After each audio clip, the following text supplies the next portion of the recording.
Así como el presidente de tu país es el encargado y responsable de la nación, el presidente de un club de fútbol es el encargado de velar por los intereses del equipo y el responsable de todo lo que inmiscuye el rumbo de los objetivos, tanto deportivos como económicos.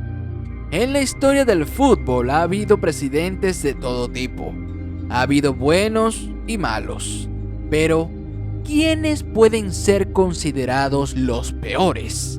¿Qué tan mal tuvo que haber hecho las cosas para ganarse esa bonita distinción? Aquí está una pequeña lista de algunos presidentes que recuerdo haber vivido o leído. Pausa el video y comenta qué presidente crees que hablaré. Cuando finalices el video, responde tu comentario si acertaste o no. Aquí vamos.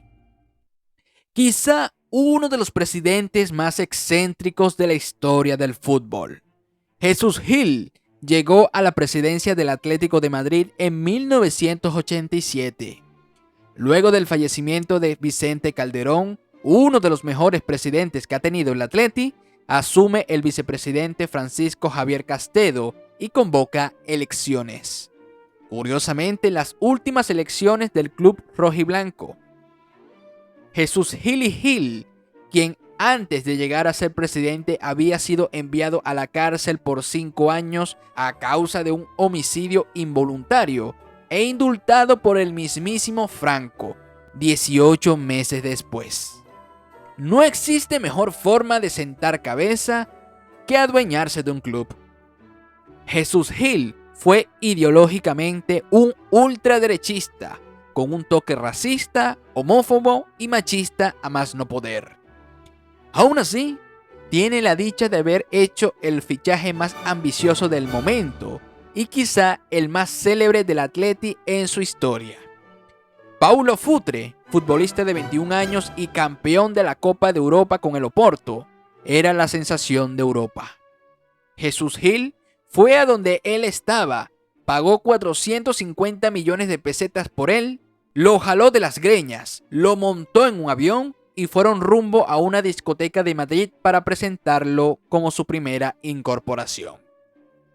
Hasta ahí acabó el encanto.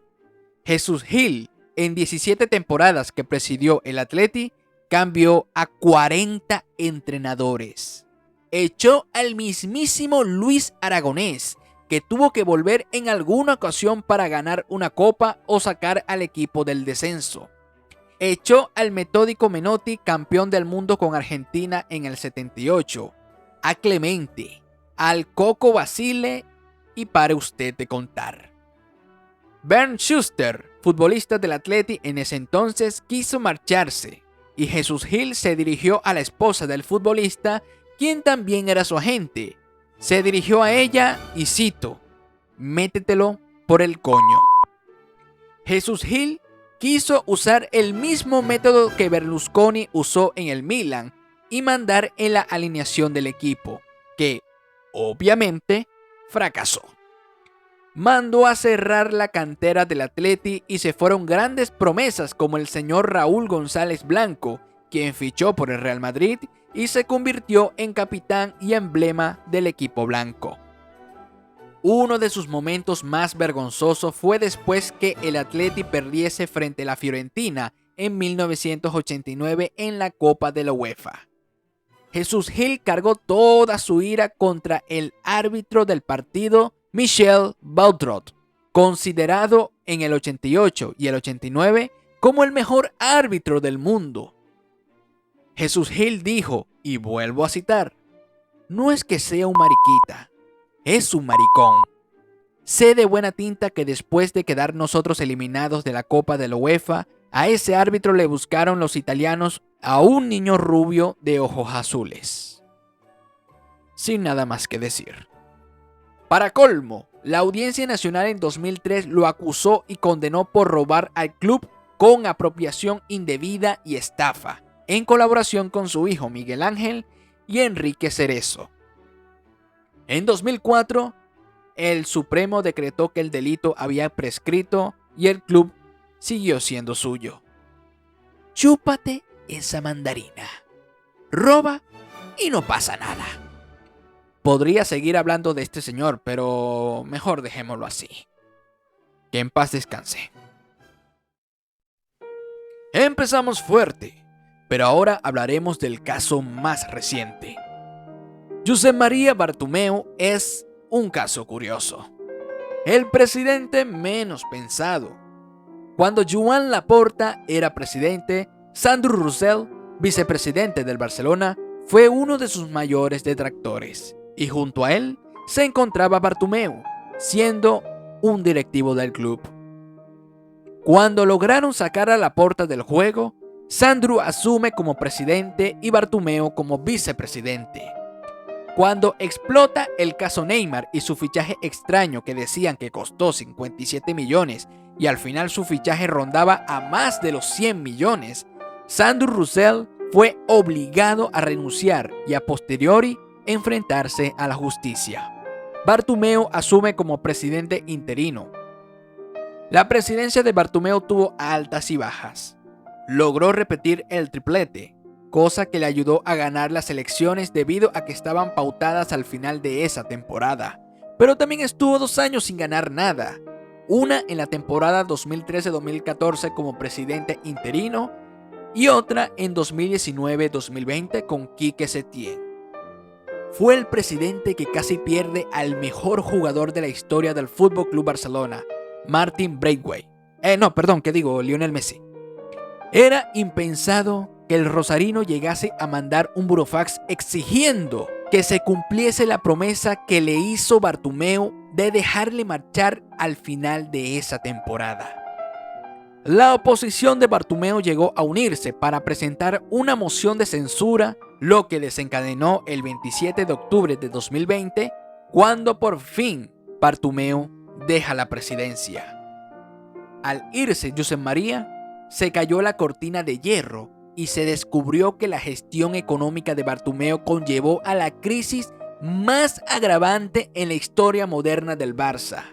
Una deuda de más de 1.000 millones, un estadio que literalmente se venía cayendo, la tasa salarial más grande del fútbol y un club que estuvo a punto de considerar la bancarrota. Lo curioso es que el señor Bartomeu es economista. Menos mal que lo es, porque si no lo fuera ya el Barcelona lo habría comprado un jeque. Quizá para muchos, Bartomeu es el peor presidente de la historia del Barça. Pero existe alguien que le supera y hasta él mismo lo acepta.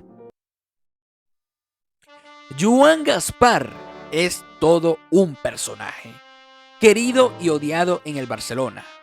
Fue durante 22 años vicepresidente del Barcelona cuando Núñez le presidía. Fue uno de los hombres que llevó a cabo las negociaciones de futbolistas como Ronaldo, Romario, Rivaldo y Diego Armando Maradona. Cuando dimite Núñez, Gaspar se presenta y gana las elecciones el 23 de julio del año 2000. Su periodo iba a ser de 5 años, pero solo estuvo un poco más de la mitad. En los 3 años que estuvo como presidente, el FC Barcelona no ganó ni un título, a pesar de haber invertido en fichajes casi 200 millones de euros. La marcha de Figo fue una mancha imborrable, y más porque se fue al eterno rival, quien además se había alzado con la Champions con él. Para olvidar a Figo, el Barcelona fichó a Marc Overmars, un extremo que empezó a sonar para el estrellato, pero terminó estrellado en su estadía culé. También ficharon a Dutrell, De la Peña, Alfonso, Gerard y Petit. Todo el dinero que se ganó por Figo se utilizó en fichajes que no dieron la talla. Trajeron de entrenador a Serra Ferrer y el rendimiento fue nefasto, luchando por siquiera clasificarse a Champions. Sale Ferrer y entra Carles Rexach y logra la hazaña de entrar a Champions con la famosa chilena de Rivaldo. Para la siguiente temporada, aún con Rexach, se desembolsan 100 millones de euros por Saviola, Rochenbach, Giovanni, Anderson, Cristobal y Bonano. Nuevamente el Barcelona fracasó y para colmo, Ese año el Real Madrid alzó la novena. Sale Carlas y entra nuevamente Van Gaal, entrenador que había salido de la peor forma peleado con las grandes estrellas del equipo y con la directiva. El equipo no podía permitirse muchos fichajes, pero aún así vistió la camiseta del club futbolistas como Robert Enke, Sorín y Mendieta. Aparte, Gaspar trajo al joven Juan Román Riquelme para ser el nuevo estandarte del equipo y suplir la salida de Rivaldo, quien se fue regalado al Milan para poder librarse de su salario, que constaba de 13 millones brutos. Van Gaal no estaba de acuerdo con la llegada del último 10 y lo relegó al banquillo, y luego fue echado al Villarreal. Quizá lo único decente que hizo Gaspar fue traer a Riquelme, pero Van Gaal truncó su evolución. Esa temporada fue catastrófica, llegando a estar incluso a 2 puntos del descenso en la jornada 21. Echaron a patadas a Van Gaal y trajeron a Radomir Antic, quien logró clasificar al Barcelona a la Copa de la UEFA. Esa temporada fue la gota que derramó el vaso y Gaspar tuvo que dimitir tras una tensión social vivida en Barcelona luego de la dimisión de Núñez. Gaspar fue incluso perseguido por aficionados del Barcelona, a los que el presidente suplicaba que lo dejasen en paz por caridad cristiana. Aparte, los malos resultados no ayudaron para nada. Con un Barcelona en números rojos, llegó Laporta a poner orden, y el resto es historia. Desde la llegada de Ronaldinho y Rijkaard, y el sextete de Guardiola con la evolución de Xavi, Messi e Iniesta. Así que, no es la primera vez que Laporta se enfrenta a una mala situación. Incluso bajó el sueldo de varios futbolistas, cosa que debería ser nuevamente. Ahora les hablaré sobre un caso triste.